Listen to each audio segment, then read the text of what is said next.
How to handle scam calls and pushy offers. Simple guide for seniors. Hello and welcome. If you've been getting a lot of phone calls about medical insurance or special offers, you are not alone. These calls can feel confusing and overwhelming, and sometimes they can make you feel like you have to say yes. But today, I want you to know something important. You do not have to say yes to anyone on the phone. Let's talk about how to handle these calls in a simple and safe way. First, remember this. You are in control of the conversation. Just because someone calls you does not mean you have to listen, you have to decide, or you have to agree. You are allowed to say no or say nothing at all. Second, it is completely okay to hang up.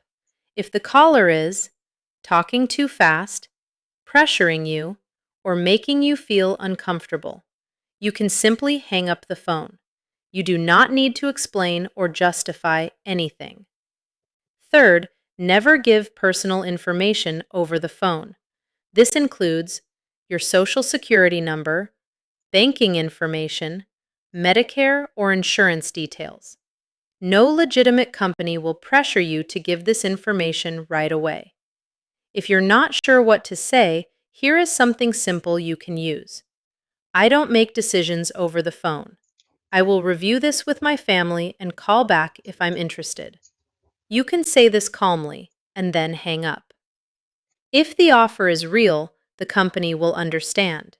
They will give you time, let you think about it, and allow you to contact them later. Scammers will try to rush you. Real companies will not. Before making any decisions, talk to a family member, a trusted friend, or someone who can help you review the offer. You do not have to handle it alone. If these calls have made you feel pressured or unsure, that's okay. You're learning how to protect yourself, and that is a powerful step.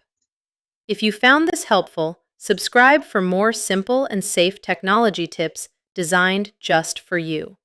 You deserve to feel safe, confident, and in control.